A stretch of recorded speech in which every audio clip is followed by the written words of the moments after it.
मस्त असं आपलं गावाकडच्या गावरान पद्धतीनं धिरड बनवून तयार झाले बघा, एकदम ह्या का जाळीदार। नमस्कार, चव गावाकडच्या या यूट्यूब चॅनलवर तुमचं स्वागत आहे। व्हिडिओ बघत आहात त्याबद्दल खूप खूप खूप धन्यवाद तुमचं। मी आज आगळी वेगळी गावाकडील गावरान पद्धतीची धिरडी बनवणार आहे। आमची आई आजी खूप धिरडी बनवायच्या लहानपणी, आम्ही खूप खायचं। आज तशीच एक धिरडी मी बनवून दाखवणार आहे गावाकडल्या पद्धतीनं। ह्याला काय मिक्सर लागत नाही, फ्रीज लागत नाही, काय लागत नाही। आपल्या प्रत्येकाच्या घरातच ती साहित्य आहे, त्या साहित्यापासूनच आपलं बनवणार आहे। ह्याला साहित्य पण काय लागत नाही आणि कायच लागत नाही। एकदम साध्या पद्धतीनं आणि सोपी पद्धतीनं मी तुम्हाला आज धिरडी बनवून दाखवणार आहे। त्याकरिता लागणारं आपण साहित्य बघून घेऊ। धिरडी बनवण्याकरिता लागणारं आपण साहित्य बघून घेऊ। आपली भाकरी करायच्या ज्वारीचं पीठ आहे, ही प्रत्येकाच्या घरातच असते। ही भाकरी करायच्या ज्वारीचं ही वाटी पण अशी एवढी भाजी खायची आपली रोजच्या जेवणातली। ही अशा 3 वाट्या मी ज्वारीचं पीठ घेतलेलं आहे। 1 वाटी चपाती करायच्या गव्हाचं पीठ घेतलेलं आहे, ती पण वाटी तेवढीच आहे। आणि 1 वाटी हरभऱ्याच्या डाळीचं बेसन पीठ घेतलेलं आहे, ही वाटी जरा छोटी लहान आहे। ही असे आपली पीठ आहेत। आणि 1 चमचा धन, 1 चमचा जिरी, 5-6 पाकळ्या लसण आणि 4-5 मिरच्या ही मिक्सरमधून किंवा उकळातून कुटून घ्यायचं। थोडीशी चिरून बारीक कोथिंबीर घेतली, कोथिंबीर असली तरी चालतंय, नसले तरी चालतंय, कोथिंबीरचं काय नाही।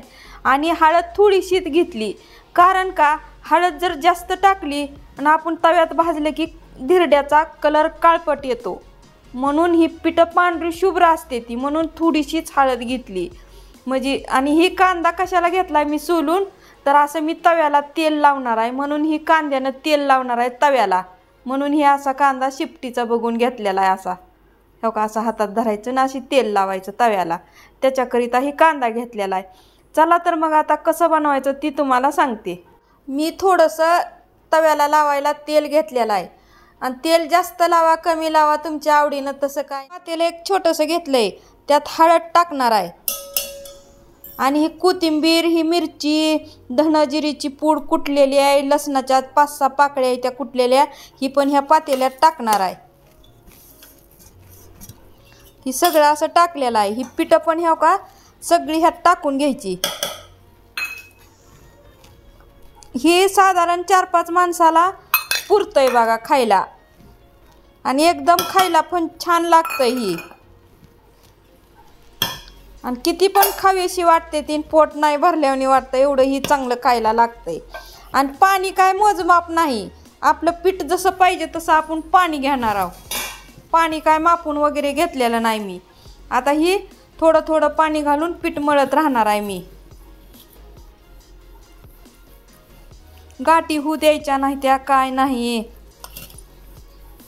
आणि ही गाठी व्हायला काय ज्वारीचं पीठ असतंय, त्यामुळं गाठी काय होतच नाही त्या ह्याच्या।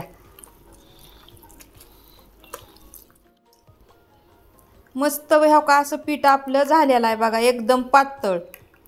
कमी पाणी जास्त पाणी काय मी मोजमाप केलेलं नाही, अशा पीठ होईपर्यंत पाणी घातलेलं आहे ह्या का। आणि चवीप्रमाणे मीठ घालणार आहे मी।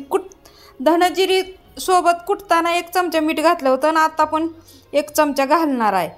आणि खाऊन बघायचं, आळणी वाटलं तर अजून दुसऱ्या ह्याला मीठ टाकायचं। पहिलं एक खाऊन बघा, आणि मिठाचं तुम्हाला कसं वाटतंय अंदाज बघून टाका। ह्या का असं पीठ झालेलं आहे बघा, एकदम पातळ पीठ झालेलं आहे बघा, गाठ नाही काय नाही, आणि खायला लय चांगलं लागते। आणि जर पीठ जर आपलं घट्ट झालं तर धिरडी जाड होते, ती जाळीदार होत नाही ती, आणि जेवढं पीठ पातळ असेल तेवढं जाळीदार धिरडं होतंय। आता मी कशी करायची ती तुम्हाला दाखवते। पीठ आपलं बनवून तयार झालेले, चला तर मग आता कशी बनवायची ती बघ। चालू केलेला आहे, मोठा गॅस करते म्हणजे तवा लगेच तापतोय। हे असा तवा आहे बघा, आपल्या भाकरीच्या तव्यात होत नाही ती, ह्याला हीच तवा लागतंय करायला। तवा आता चांगला तापू द्यायचा, लय पण तवा कडक होऊ द्यायचा नाही आणि लय गार पण होऊ द्यायचा नाही, मध्यम आकाराचा तवा तापू द्यायचा. तवा तापलेला आहे, मी तेल लावून घेते असं कांद्यानं, आणि ह्यानं पण असं लावलं तर चालतंय. तुम्हाला कसं येतंय तसं लावा.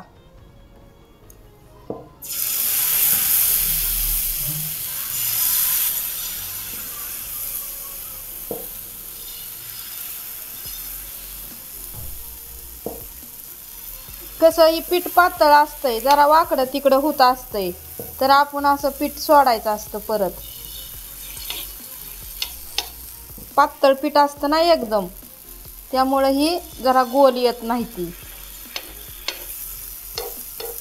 हे काही झालंय बघा आपलं असं.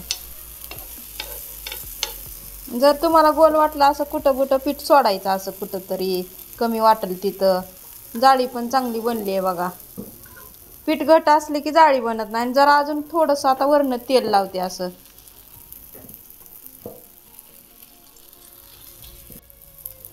करायला गेलं तर अवघड आहे, नाही करायला गेलं तरी बी अवघड आहे, करायला गेलं तर एकदम सोपी आहे ती.